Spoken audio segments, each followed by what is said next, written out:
الحمد لله الحمد لله الذي لم يتخذ صاحبة ولا ولدا. الحمد لله الذي في السماء عرشه وفي الأرض سلطانه وفي البحر سبيله وفي الجنة رحمته وفي النار عذابه. ليس كمثله شيء وهو السميع البصير. المتعالي عن الشريك والبديل والمثيل والشبيه. ونشهد أن لا إله إلا الله وحده لا شريك له. ونشهد أن سيدنا وسندنا وحبيبنا ومولانا محمدا عبده ورسوله صلى الله تعالى عليه وعلى آله وأصحابه وبارك وسلم تسليما كثيرا. أما بعد فأعوذ بالله من الشيطان الرجيم. بسم الله الرحمن الرحيم. إن الله يأمر بالعدل والإحسان وإيتاء ذي القربى وينهى عن الفحشاء والمنكر والبغي يعظكم لعلكم تذكرون. وقال رسول الله صلى الله عليه وسلم: العدل حسن ولكن من الأمراء أحسن. الحياء حسن ولكن من النساء أحسن. الزهد حسن ولكن من العلماء أحسن. وعن أنس بن مالك رضي الله تعالى عنه قال: كان رسول الله صلى الله عليه وسلم أورع الناس وأجود الناس وأجهد الناس وأشجع الناس وأسخى الناس، أو كما قال عليه الصلاة والسلام. صدق الله المولانا العظيم وصدق رسوله النبي الكريم. ونحن على ذلك لمن الشاهدين والذاكرين والشاكرين. والحمد لله رب العالمين. سبحانك لا علم لنا إلا ما علمتنا إنك أنت العليم الحكيم. سبحان ربك رب العزة عما يصفون وسلام على المرسلين والحمد لله رب العالمين. আলহামদুলিল্লাহ, আল্লাহ সুবহানাহু ওয়া তাআলার দরবারে অসংখ্য অগণিত শুকর যে আল্লাহ সুবহানাহু ওয়া তাআলা আমাদেরকে সুস্থতার সাথে হায়াত দারাজ করে বিগত জুমার ন্যায় আল্লাহর ঘর মসজিদে আগে আগে আসার তৌফিক দান করেছে। কালিমাতুর শুকর পড়ি আলহামদুলিল্লাহ। তারই সাথে সাথে বিশ্ব মানবতার মুক্তির দিশারি, বিশ্ব জগতের রহমতের কান্ডারি মুহাম্মদে আরবি মুহাব্বতে পড়ি সাল্লাল্লাহু আলাইহি ওয়াসাল্লাম। যার আগমনে আদার ঘুষিয়ে মানবতার পূর্বে দিগন্তে নতুন সূর্যের উদয় হয়েছিল, যে নবী উম্মতের নাজাতের জন্য তায়েফের ময়দানে রক্ত ঝরিয়েছেন, উহুদের ময়দানে যে নবী দান মুবারক শহীদ করেছেন, উম্মতের গুনাহ মাফের জন্য যে নবীর শেষ রাতের কান্না আর আহাজারিতে আরশে আজিম পর্যন্ত দুলত। লক্ষাধিক নবী আর রসুল আল্লাহ তাআলা মানব জাতির হেদায়েতের জন্য প্রেরণ করেছিলেন। তার ভিতর থেকে সব থেকে যিনি উম্মতের জন্য দেওয়ানা পাগল পাড়া মায়ার নবী, দয়ার নবী, শেষ নবী এবং শ্রেষ্ঠ নবী, আল্লাহ তাআলা ওই নবীর উম্মত হিসেবে আমাদেরকে যে প্রেরণ করেছেন, এজন্য সকলে আবার আল্লাহ তাআলার দরবারে বিনয় অবনত চিত্তে শ্রদ্ধা জড়িত কণ্ঠে সকলেই পড়ি আলহামদুলিল্লাহ। সম্মানিত হাজিরিন, এটা সকলেই আমরা জানি, যুগে যুগে যত নবী আসছে সমস্ত নবীদেরকে আল্লাহ তাআলা আল্লাহর পক্ষ থেকে কিছু দায়িত্ব আর কর্তব্য দিয়ে পাঠিয়েছিলেন। তারা যুগে যুগেই স্ব জাতির কাছে তাদের এই দায়িত্বকে আল্লাহ তাআলার পক্ষ থেকে যে দায়িত্ব দেওয়া হয়েছিল, এই দায়িত্ব পালনে মওত পর্যন্ত সমস্ত নবীরাই সবসময় ব্যস্ত ছিলেন। এমন কোন নবী খুবই কম পাওয়া যায় যে দুনিয়ার জীবনে শুধু তার নিজের পার্থিব জীবনের কাজকামই করেছে, উম্মতের প্রতি তার অতটা গুরুত্ব ছিল না। উম্মত নাজাত পেয়ে যাক, উম্মত আল্লাহওয়ালা হয়ে যাক, উম্মতের সাথে আল্লাহর সাথে সম্পর্ক হয়ে যাক, উম্মত জান্নাতমুখী হোক, এরকম মেহনত করে নাই এমন নবী নাই। এমন দেখা গেছে যে অধিকাংশ নবীরা তাদের পার্থিব জীবনের উন্নতির জন্য কিছুই করে নাই, বরঞ্চ তারা সারাটা জীবন উম্মতের নাজাতের জন্যই কাটাইছে। হযরত নূহ আলাইহিস সালাম 950 বছর দাওয়াত দিছে। আখির জনাবে রাসূলুল্লাহ সাল্লাল্লাহু আলাইহি সাল্লাম মৃত্যুর আগ মুহূর্ত পর্যন্ত উম্মতের নাজাতের কথাই বলে গেছে। এজন্য মৃত্যুর সময় আল্লাহর নবী বলেছে, আসসালাত আসসালাত, নামাজ নামাজ। মানে নামাজ বলে কথা বোঝাতে চেয়েছে। মুহাদ্দিসিন ইকরাম বলেন যে আল্লাহ তাআলা এই কথাই বোঝাতে চেয়েছে, আল্লাহ রসুল এই কথাই বোঝাতে চেয়েছে যে আল্লাহর সমস্ত হুকুমকে যেন তোমরা, ফরজ হুকুমকে যেন গুরুত্বের সাথে তোমরা আদায় করবে। এরপর বলেছে যে তোমরা গোলামবাদীর সাথে ভালো আচরণ করবে, তোমরা যা খাবে তাদেরকে তাই খাওয়াবে।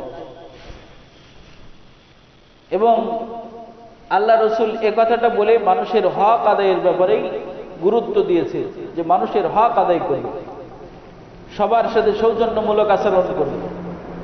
তো মৃত্যুর সময়ও আল্লাহ রসুল তার এই দায়িত্ব সম্পর্কে গাফেল ছিলেন না। তো সম্মানিত হাজিরিন, সমস্ত নবীদেরকে কিন্তু আল্লাহ তাআলা কিতাব দিয়ে প্রেরণ করেননি। 100 আসমানি যে 104 খানা কিতাব, ছোট ছোট 100 খানা এবং 4টে বড় কিতাব। এই 4টা বড় কিতাব আল্লাহ তাআলা 4 জন বড় নবীর কাছে, রসুলের কাছে প্রেরণ করেছে। 100 যে সহিফা বলা হয় ছোট ছোট কিতাবগুলোকে, এগুলা কোন নবীর কাছে 10টা, কারো নবীর কাছে, কোন নবীর কাছে 20টা, কারোর কাছে 100টা, কারোর কাছে 50টা, কারোর কাছে 10টা, কারোর কাছে 2টা, কারোর কাছে মোটেও কিতাব দেয়নি, এমন হয়েছে। তো অন্যান্য নবীরা যে নবী হয়ে আসছে, এরা পূর্ববর্তী যে নবীর দায়িত্ব কর্তব্য ছিল, সেই দায়িত্ব কর্তব্য পালনেই তারা রত ছিল, তার সাথেই তার সহযোগী হিসেবে কাজ করেছে। যেমন অনেক সময় আল্লাহ তাআলা রসুলদেরকেও কিতাব দেন না। যেমন সর্বসম্মতিক্রমে হযরত ইসমাঈল আলাইহিস সালাম একজন উলুল আজম পয়গম্বর এবং রসুল ছিলেন, এতে কারোর সন্দেহ নেই যে তিনি রসুল ছিলেন।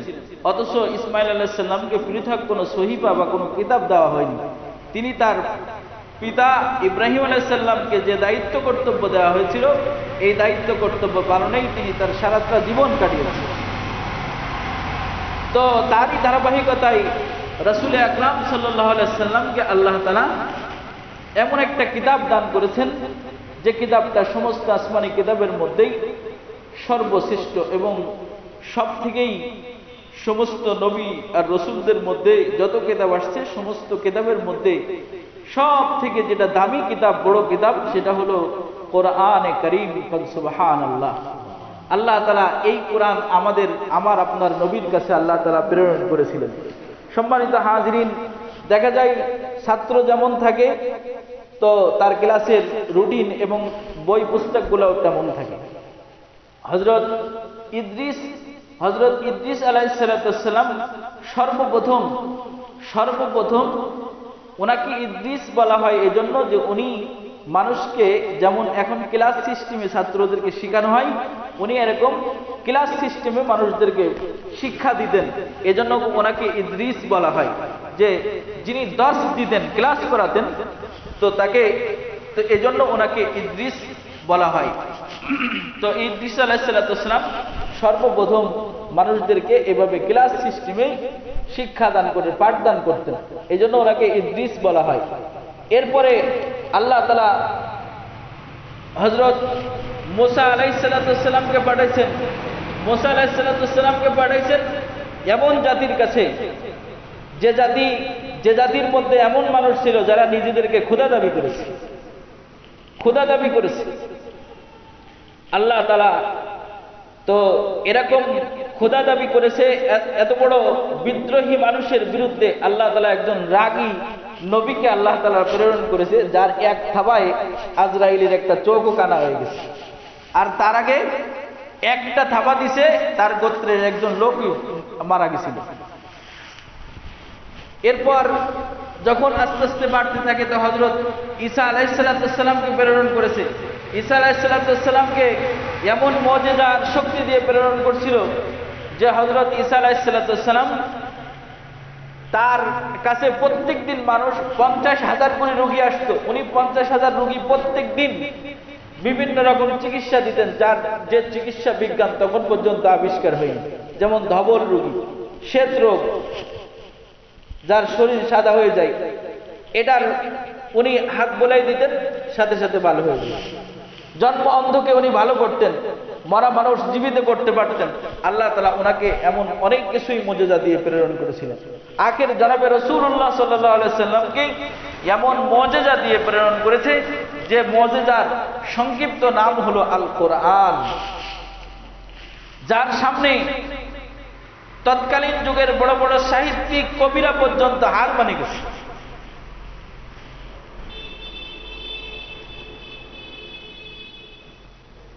এজন্য এক কবি বলেছে, সদ হাজারা দফতরে আশিয়ারে বুদ, পেশে উম্মে হরফে আরে বুদ। যে রাসূল করিম সাল্লাল্লাহু আলাইহি সাল্লাম যে যুগে এসেছিল, সেই যুগে কাব্য গ্রন্থের ঢের ছিল, বড় বড় কাব্য গ্রন্থ ছিল। তো বলে ওই যুগে আল্লাহ তাআলা এমন একজন নবীকে প্রেরণ করেছেন যে নবী পৃথিবীর বুকে কারোর কাছ থেকে কোনো একটা হরফ শিক্ষা গ্রহণ করেনি। এমন নবীর সামনে তারা লজ্জিত হয়েছে।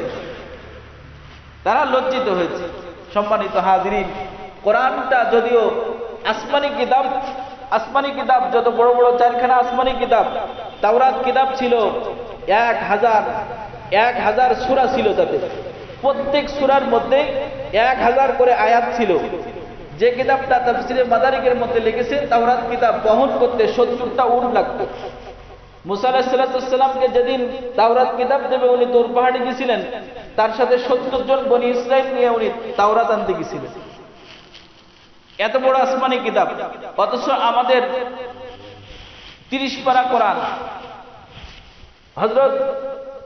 জাবুর হযরত দাউদ আলাইহিস সালামের পরে অবতীর্ণ হয়েছে। জাবুর কিতাব 40 পারা ছিল। 40 পারা। জাবুর কিতাবের মধ্যে কোনো হুকুম আহকাম ছিল না। তাফসীরের কিতাবের ভিতরে আসছে, জাবুর কিতাবের মধ্যে কোনো আল্লাহ তাআলার কোনো ফরজ হুকুম আহকাম ছিল না। কি ছিল? ওয়াফিহি তাসবিহুন ওয়া তামহিদুন ওয়া যিকরুন, জিকির, তাসবিহ, তাহলিল, জিকির, আজকার, দোয়া, এগুলাই তাওরাত ওই জাবুর কিতাবের মধ্যে ছিল। ইনজিলের ব্যাপারে সুস্পষ্ট এরকম কোন তাফসীরের কিতাবে না পাওয়া গেলেও কোরআনের মধ্যে বর্ণিত আছে যে তার ভিতরে হিদায়াত ছিল, ওয়াফিহি হুদাউ ওয়া নূরা, তার ভিতরে হিদায়াত ছিল, নূর ছিল। এবং তাওরাত এবং ঈসা আলাইহিস সালামের কিতাবের হুকুম আহকামের মধ্যে বেশ কিছুটা সামঞ্জস্যতা ছিল, কিন্তু ঈসা আলাইহিস সালামের ধর্মের মধ্যে একটু শীতলতা বেশি ছিল, মুসা আলাইহিস সালামের ধর্মের মধ্যে কঠোরতা বেশি ছিল। হযরত রাসূল করিম সাল্লাল্লাহু আলাইহি সাল্লামকে যে কিতাবটা দেওয়া হয়েছে, এটা 30 পারা। এক একটা সূরার মধ্যে 3 আয়াতের সূরা আছে। 3 আয়াতে একটা সূরা। কিন্তু মুসা আলাইহিস সালামের তাওরাতের এক একটা সূরায় 1000 আয়াত ছিল। কত বড় কিতাব! কিন্তু ওই সমস্ত কিতাবের যা বর্ণনা করা ছিল তা কোরআন শরীফের 1 পৃষ্ঠার অর্ধেক পৃষ্ঠার মধ্যেও তা আছে। আল্লাহু আকবার। সূরা বনী ইসরাঈলের মধ্যে বলছে যে তাওরাতের মধ্যে যা ছিল তা আল্লাহ তাআলা এখানে বর্ণনা করতেছে। আল্লাহ তাআলা বলে যে উতলু, বলে তাআলু, আসো তোমরা, যে আমি তেলাওয়াত করি ওই জিনিস যা আল্লাহ তাআলা মুসা আলাইহিস সালামের কিতাবের মধ্যে ফরজ করেছিল আর হারাম করেছিল, তা আমি তোমাদেরকে তেলাওয়াত করে শোনাচ্ছি। সম্মানিত হাজিরিন, 114টা সূরা মাত্র কোরআনে কারীমের মধ্যে, কিন্তু আসমানি অন্যান্য কিতাবের মধ্যে এর থেকে আয়াতে, পৃষ্ঠায়, সংখ্যায়, সূরায় আর অনেক বেশি ছিল। কিন্তু কোরআনে কারীম যদিও 30 পারা আর 114 সূরার একটা কিতাব, এই কিতাবের ভিতরে সমস্ত আসমানি এলেমকে আল্লাহ তাআলা একত্রিত করে দিয়েছে। এমনকি কোন কোন মুফাসসিররা এমনও বলেছে যে এর এমন এমন সূরা আছে যার একদম ক্ষুদ্রতম সূরা কোরআনে কারীমের, যেমন সূরাতুল আসর, ওয়াল আসরি ইন্নাল ইনসানা লাফি খুসর। এই সূরার তাফসীরের মধ্যে ইমাম শাফি রাহমাতুল্লাহ আলাইহি লিখেছেন যে যদি কোরআনে কারীমের 114 সূরার 113টা সূরা নাজিল না হতো, শুধুমাত্র সূরা আসর নাজিল হতো মুহাম্মদ সাল্লাল্লাহু আলাইহি ওয়াসাল্লামের কাছে, তাহলে মুহাম্মদুর রাসূলুল্লাহ সাল্লাল্লাহু আলাইহি ওয়াসাল্লাম আল্লাহর কাছ থেকে যে মিশন নিয়ে আগমন করেছে ওই মিশন বাস্তবায়নে কোন রকম ত্রুটি হতো না। কোন সুবহানাল্লাহ! এক একটা কোরআনের মধ্যে কি ইলম আল্লাহ তাআলা দিয়েছে। সম্মানিত হাজিরিন, আমি যে সূরার যে আয়াতটা তেলাওয়াত করেছি এটা হলো সূরাতুন নাহলের 90 নম্বর আয়াত। সূরাতুন নাহল, নাহল হলো মৌমাছির সূরা। আল্লাহ তাআলা এই সূরার মধ্যে মৌমাছির একটা ঘটনা বর্ণনা করেছে, এজন্য এই সূরার নামকরণ করা হয়েছে নাহল। সম্মানিত হাজিরিন, এই সূরা নাহলের 90 নম্বর আয়াতটা আমি তেলাওয়াত করেছি, যে আয়াতটা প্রত্যেক জুমায় আমরা দ্বিতীয় খুতবাতেই শুনি। তো এই আয়াতের মধ্যে আল্লাহ তাআলা 6টা কথা বলেছে, 3টা আদেশ, 3টা নিষেধ। 3টা আদেশ, 3টা নিষেধ, এই 6টা কথা এমন, এই আয়াতের মধ্যে 6টা কথা এমন বর্ণনা করেছেন যে ইমাম কুরতুবী রাহমাতুল্লাহ আলাইহি তাফসীরে কুরতুবীর মধ্যে লিখেছে, যিনি বর্ণনা করেন আব্দুল্লাহ ইবনে মাসউদ রাদিয়াল্লাহু তাআলা থেকে। আব্দুল্লাহ ইবনে মাসউদ রাদিয়াল্লাহু তাআলা বলেছে যে ইন্না আজমাউ আয়াতিন ফিল কোরআন, যে কোরআনে কারীমের যত আয়াত আছে, যত হুকুম আছে, যত আয়াত আছে, ইন্না আজমাউ আয়াতিন ফিল কোরআন, কোরআনে যত আয়াত আছে সব আয়াতকে এই আয়াতটাই একত্রিত করে নিয়েছে। বলে এমনকি লি খাইরিন ইয়াতামাসসালু ওয়া লি শাররিন ইয়াজতানিবু, যে আল্লাহ তাআলা কোরআনে কারীমে যত আদেশ করেছেন আর যত নিষেধ করেছেন, ওই 3 আদেশের মধ্যেই কোরআনের পুরাটা আদেশ ওর ভিতরে এসে গেছে। আর যে 3টা নিষেধ করেছেন ওই 3টা নিষেধের মধ্যে, এই 3টা নিষেধাজ্ঞা জিনিসের মধ্যে পুরা কোরআনে যত জিনিস নিষেধ করেছে তা ওই 3 জিনিসের মধ্যেই ঢুকাই দিয়েছে। সুবহানাল্লাহ। মুফাসসিরে হযরতরা বলেন, যদি কোরআনে কারীমের 6066টি কম বেশি আয়াত কোরআনে কারীমের মধ্যে আছে, এই 6066 আয়াতের 6065 আয়াত যদি আল্লাহ তাআলা নাজিল না করতেন, শুধুমাত্র সূরা নহলের এই 90 নম্বরটা নাজিল করতেন, তাহলে এই 90 নম্বরের আয়াতের পরে মুহাম্মাদি মিশনটা যদি বাস্তবায়ন হয়ে যেত, তাহলে আল্লাহ তাআলার কাছে প্রত্যেকটা মানুষ এই আয়াতের পরে আমল করলেই নাজাত পেয়ে জান্নাতি হয়ে যেত। এত গুরুত্বপূর্ণ এই আয়াতটা। সম্মানিত হাজিরিন, কোরআনে কারীমের বহু আয়াত নাজিল হওয়ার পর অনেক মানুষ আয়াত শুনেই মুসলমান হয়েছে, কিন্তু কোরআনে কারিমের একটা মাত্র আয়াত, যে আয়াতটা শুনে সব থেকে বেশি অমুসলিম ইসলাম ধর্ম গ্রহণ করেছে, সেটা হলো এই সূরা নহলের 90 নম্বর আয়াত। এই আয়াতটা শুনে যত মানুষ ইসলাম ধর্ম গ্রহণ করেছে, এমন কোন আয়াত শুনে মানুষ এত ইসলাম ধর্ম গ্রহণ করেনি। এমনকি এক এক জাতিরা পর্যন্ত এই আয়াত শুনে মুসলমান হয়ে গেছে। তাফসীর ইবনে কাসিরের মধ্যে ইমাম ইবনে কাসির রাহমাতুল্লাহ আলাইহি লিখেছে, আকসাম, হযরত আকসাম বিন সাইফি রাদিয়াল্লাহু তাআলা আনহু, এই আকসাম সাইফি রাদিয়াল্লাহু তাআলা আনহু উনি যখন সংবাদ পেলেন যে মক্কায় এমন একজন নবীর আগমন হয়েছে, যে সে মানুষকে আল্লাহর দিকে, একা আল্লাহর দিকে দাওয়াত দিতেছে, উনি চিন্তা করলেন যে আমি তার সাথে সাক্ষাৎ করব। কিন্তু তার গোত্রের লোকজন, যেহেতু তিনি সর্দার ছিলেন, এই জন্য গোত্রের লোকজন বলল যে আপনি যেহেতু আমাদের কওমের নেতা, সর্দার, আপনি যাওয়াটা মুনাসিব না, দুইজন বিশ্বস্ত এবং অভিজ্ঞ লোক পাঠানো হোক, তারা যে খোঁজ খবর নিয়ে আসুক, এরপর আপনি যাবেন। তো ঠিক আছে, দুইজন ব্যক্তি বাছাই করা হলো। এই দুইজন ব্যক্তিকে তারা রাসূল আকরাম সাল্লাল্লাহু আলাইহি সাল্লামের কাছে প্রেরণ করলেন। দুইটা প্রশ্ন শিখাই দিলেন যে তোমরা যে তার কাছে প্রশ্ন করবে, মান আনতা ওয়া মা আনতা, আপনি কে এবং কি অর্থ। তো এই দুইজন ব্যক্তি রাসূল করিম সাল্লাল্লাহু আলাইহি সাল্লামের কাছে হাজির হয়েছে, আর হাজির হয়ে বলতেছে আমরা আকসাম সাইফির পক্ষ থেকে এসেছি। আপনার কাছে প্রথম প্রশ্ন হলো মান আনতা, আপনি কে। দ্বিতীয় প্রশ্ন হলো ওয়া মা আনতা, আপনি কেন আপনি আসছেন। তো রাসূল করিম সাল্লাল্লাহু আলাইহি সাল্লাম বলতেছে তোমাদের প্রথম প্রশ্নের উত্তর হলো আনা মুহাম্মদ ইবনে আব্দুল্লাহ, যে আমি হলো মুহাম্মদ আব্দুল্লাহর বেটা মুহাম্মদ। আর ওয়া মা আনতা, আমি কি,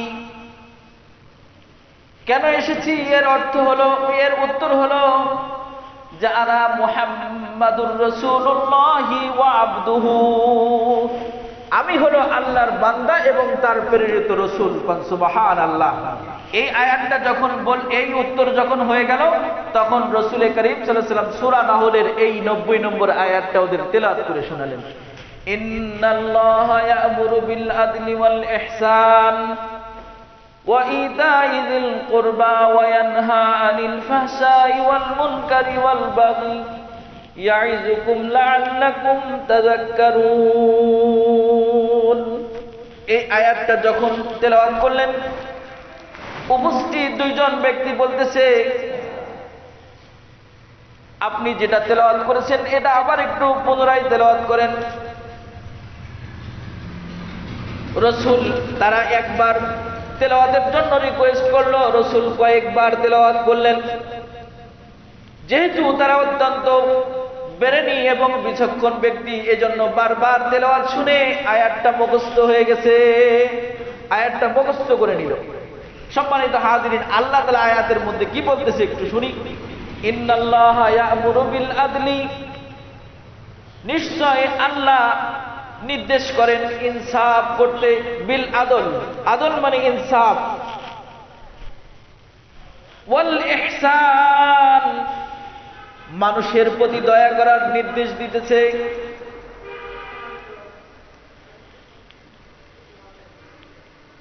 আর একটা কথা বলছি, ওয়া ইতা'i যিল কুরবা, এবং তোমাদের সম্পর্ক তোমরা অটুট রাখবে, আত্মীয়তার বন্ধন তোমরা ছিন্ন করবে না।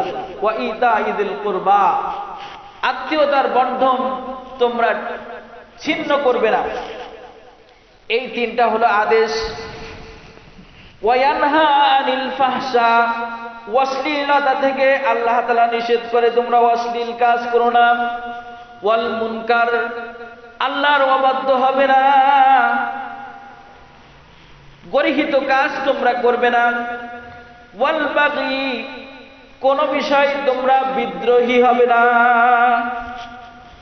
তো এই তিনটা আদেশ আর এই তিনটা নিষেধ যখন শুনে তারা মুখস্থ করলেন, এবার নিজ গোত্রের কাছে ফিরে যে এই আকসাম সাইফির কাছে যে বর্ণনা করলো যে আমরা প্রশ্ন করার পরে তিনি এই উত্তর দিয়েছে এবং এই আয়াতটা আমাদের কাছে তেলাওয়াত করেছে।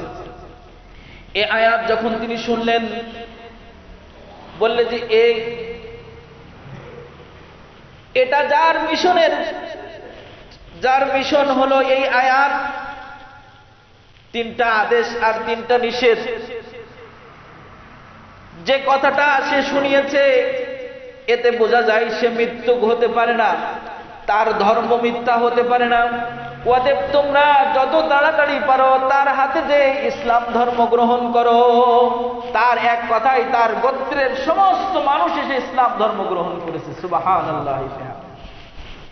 শুধু তাই না, হযরত উসমান ইবনে মাযউন রাদিয়াল্লাহু তাআলা আনহু, রাসূলের একজন অত্যন্ত প্রিয় সাহাবী। উসমান ইবনে মাযউন রাদিয়াল্লাহু তাআলা আনহুর কোন কোন রিওয়ায়াতে এসেছে উসমান ইবনে মাযউনের উরুর উপরে, রানের উপরে রাসূল মাথা দিয়ে ঘুমিয়েছিলেন। এমন সময় রাসূলের কাছে ওহী আসছে। ওহী যখন আসতো রাসূলের গায়ে কেমন যেন জ্বর উঠে যেত। তো উসমান ইবনে মাযউন দেখতেছে রাসূল অস্বাভাবিক, তো জিজ্ঞাসা করলো যে ইয়া রাসূলুল্লাহ, ইয়া হাবিবাল্লাহ, আপনাকে আমি অস্বাভাবিক দেখলাম, কারণ কি? রাসূল কারীম সাল্লাল্লাহু আলাইহি ওয়াসাল্লাম বলে, উসমান, এই মুহূর্তে আমার কাছে আল্লাহ তাআলার প্রেরিত দূত এসেছিল, জিবরাইল আমিন এসেছিল। জিবরাইল এসে আমাকে এই আয়াতটা শুনিয়েছে, ইন্নাল্লাহা ইয়া'মুরু বিল আদলি ওয়াল ইহসান ওয়া ইতা'i যিল কুরবা ওয়া ইয়ানহা আনিল ফাহশাই ওয়াল মুনকারি ওয়াল বাগি।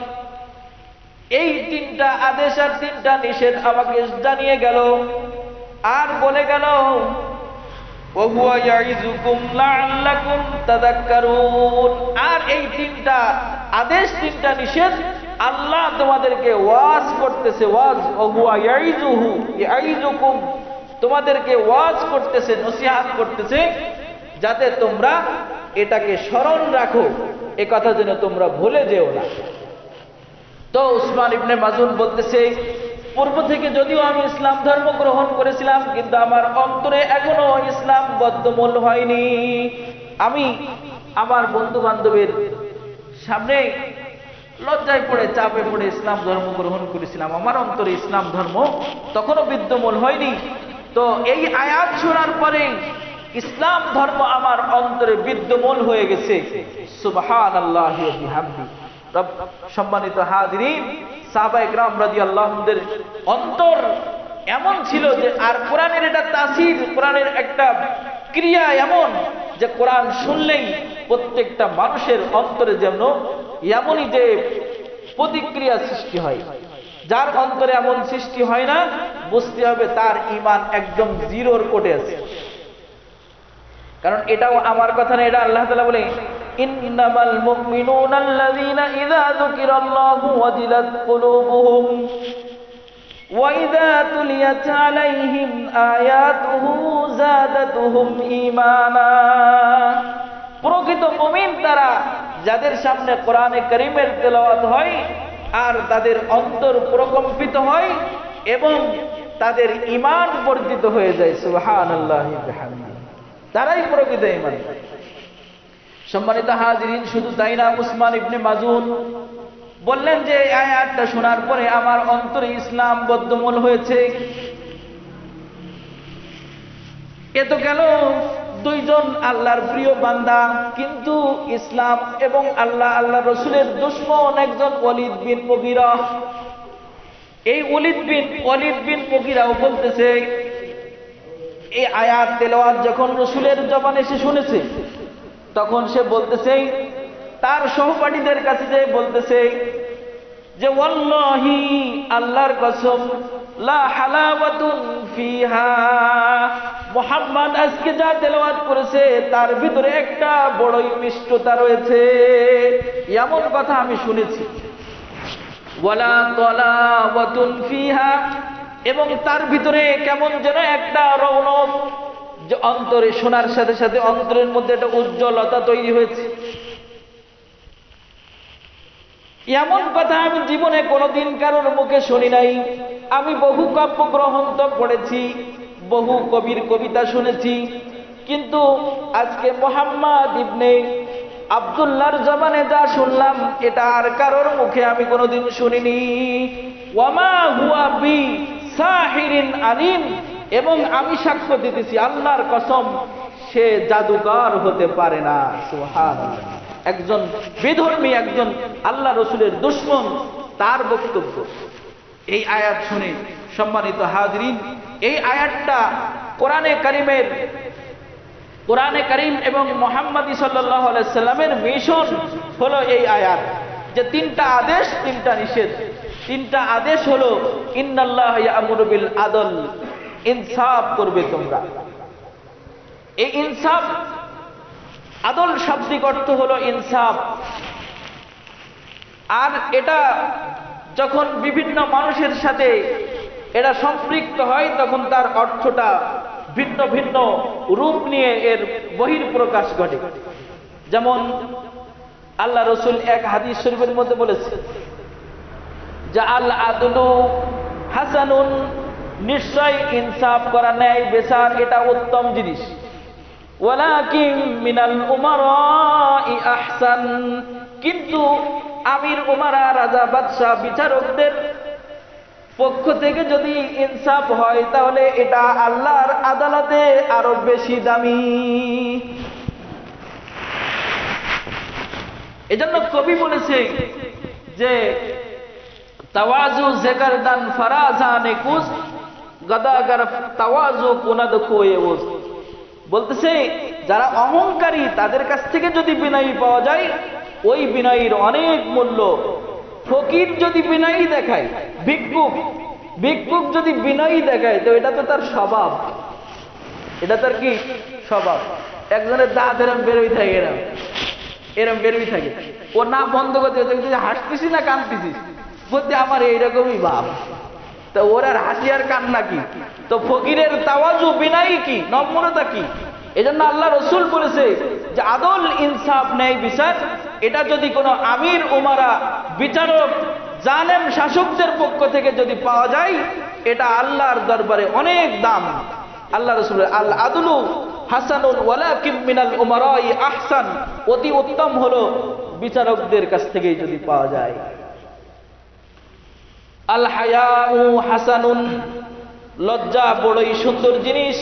ওয়ালাকিন মিনান নিসাই আহসান, লজ্জা বড় ভালো জিনিস, কিন্তু এটা যদি মহিলাদের থেকে পাওয়া যায় তাহলে আরো উত্তম।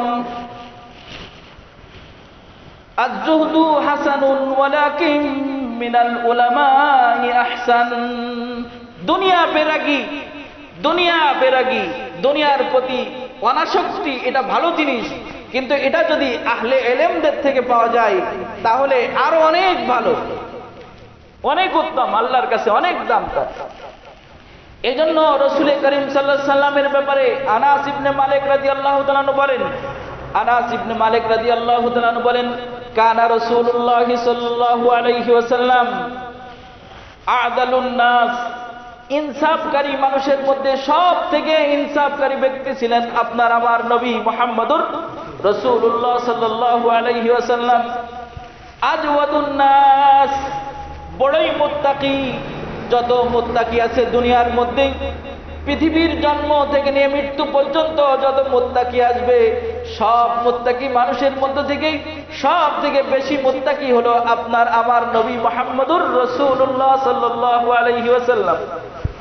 ওয়া আসখান নাস, যত দাতা পৃথিবীতে আছে সব থেকে বড় দাতা হলো মুহাম্মদুর রাসূলুল্লাহ সাল্লাল্লাহু আলাইহি ওয়াসাল্লাম। যত বাহাদুর আছে, সমস্ত বাহাদুর মানুষের মধ্য থেকে সব থেকে বড় বাহাদুর হলো রাসূল করিম সাল্লাল্লাহু আলাইহি সাল্লাম।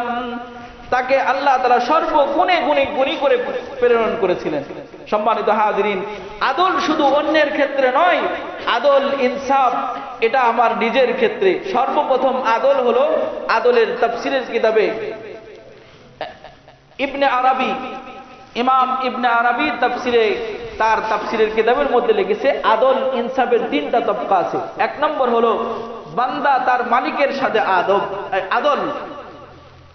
খালেক এবং সৃষ্টির মধ্যে, অর্থাৎ স্রষ্টা এবং সৃষ্টির মাঝে আদল হলো, ইনসাফ হলো যে আল্লাহ তাআলাকে এক বলে স্বীকার করা এবং আল্লাহ তাআলা ভালো মন্দর মালিক এটা দিলে বিশ্বাস করা এবং আল্লাহর পক্ষ থেকে যত হুকুম আহকাম আমার পরে আসছে তা যথাযথভাবে যথা সময়ে পালন করা, এটা হলো আদল। আল্লাহর সাথে ইনসাফ করা বান্দার, আল্লাহর সাথে ইনসাফ বান্দার হলো 5 ওয়াক্ত নামাজ জামাতের সাথে 5 ওয়াক্ত মতোই আদায় করা, আল্লাহ যেটা নিষেধ করেছে সেটা না করা, যেটা আদেশ করেছে সেটা পালন করার চেষ্টা করা, এটা হলো আল্লাহর সাথে বান্দার আদল হবে, ইনসাফ।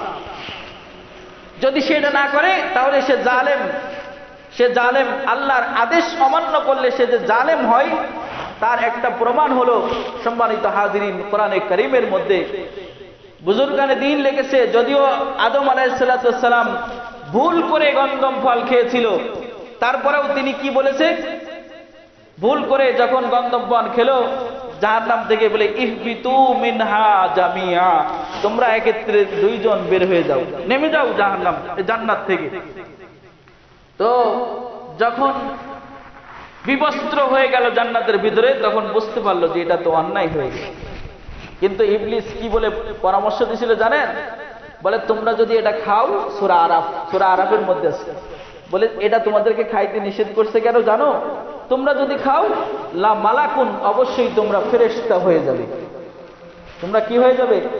ফেরেশতা হয়ে যাবে। আল্লাহ এটা তোমাদের ফেরেশতা বানাইতে চায় না, এই জন্য তোমাদেরকে খাইতে নিষেধ করছে। অথবা তোমরা আমৃত্যু জীবন যাপন করবে, তোমাদের কোনো মৃত্যু হবে না, এখান থেকে তোমরা আর বের হতে পারবে না। তো এই জন্য আল্লাহ খাইতে নিষেধ করছে। যাই হোক, ভুল করে আদম আলাইহিস সালাম খাইছে, তো আল্লাহর এই আদেশকে ভুল করে করেছে, তারপরেও তিনি বলেছে রব্বানা যালামনা আনফুসানা ওয়া ইল্লাম তাগফির লানা ওয়া তারহামনা লানাকুনান্না মিনাল খাসিরিন। তাফসীরের কিতাবে আছে যে আদম আলাইহিস সালাম 360 বছর কান্নার পরে এই আয়াত পড়ে দোয়া করার কারণে আল্লাহ তাআলা তাকে মাফ করে দিয়েছিল। আদম আলাইহিস সালাম, তো এটার অর্থ কি? রব্বানা যালামনা, হে আমাদের প্রভু আমরা জুলুম করেছি। কারণ স্ত্রী আছে, এই জন্য একসাথে বহু বচন দিয়ে বলেছে যে হে আমাদের প্রভু আমরা জুলুম করেছি। রব্বানা যালামনা আনফুসানা, আমরা আমাদের নফসের উপরে, আমাদের সত্তার উপরে, আমাদের জীবনের পরে আমরা জুলুম করেছি। রব্বানা যালামনা আনফুসানা ওয়া ইল্লাম তাগফির লানা, যদি তুমি আমাদেরকে ক্ষমা না করো, ওয়া তারহামনা লানা, এবং যদি তুমি আমাদের পরে দয়া না করো, তাহলে অবশ্যই আমরা ক্ষতিগ্রস্ত শামিল হয়ে যাব। সম্মানিত হাজিরিন, আল্লাহর আদেশ অমান্য করার কারণে আদম আলাইহিস সালাম বলেছে যে এটা জুলুম হবে, জুলুম। এজন্য কোনো মানুষ গুনাহ করলো তো সে আর কাউকে কিছু করলো না, নিজের পরেই জুলুম করা হলো, নিজের পরেই সে ইনসাফ করলো না, নিজের পরে সে আদল ইনসাফ করতে পারলো না, নিজের পরেই সে জুলুম করলো। এই জন্য হাদিস শরীফের ভিতরে আছে, কেউ যদি আত্মহত্যা করে মারা যায় তাহলে সে চির জাহান্নামী হবে। কারণ কোন মানুষের অধিকার নেই তার অঙ্গের পরে সে কষ্ট দেবে অনর্থক। এজন্য যদি কারেন্ট আছে, ফ্যানও আছে, আপনি গরমে কষ্ট করবেন, এর জন্য প্রশ্ন করা হবে। জুতা আছে, পায়ে না দিয়ে গরমে হাঁটবেন, কষ্টে হাঁটবেন, এর জন্য আল্লাহ তাআলা হাদিস শরীফের ভিতরে আছে কিয়ামতের ময়দানে জিজ্ঞাসা করা হবে। যদি খালি পায়ে হেঁটে, বেখালে হেঁটে যদি হুসুট লাগে, এটাও জিজ্ঞাসা করবে আল্লাহ তাআলা, কেন তুই বেখালে হাঁটে তোর আঙ্গুলে তুই ব্যথা দিছিলি, এটা আল্লাহ তাআলা জিজ্ঞাসা করবে। তো দ্বিতীয় নম্বর তবকা হলো যে মানুষ তার নিজের সাথে ইনসাফ করবে, আদল করবে নিজের। এই জন্য হাদিস শরীফের ভিতরে আছে যে তোমার শরীরে হক আছে। আর 3 নম্বর ইনসাফ হলো মানুষের হক, যার যা হক আছে এগুলো আদায় করে দেবে। আল্লাহ তাআলা আমাদের আমল করার তৌফিক দান করুক। ওয়া আখিরু দাওয়ানা আলহামদুলিল্লাহি রাব্বিল আলামিন।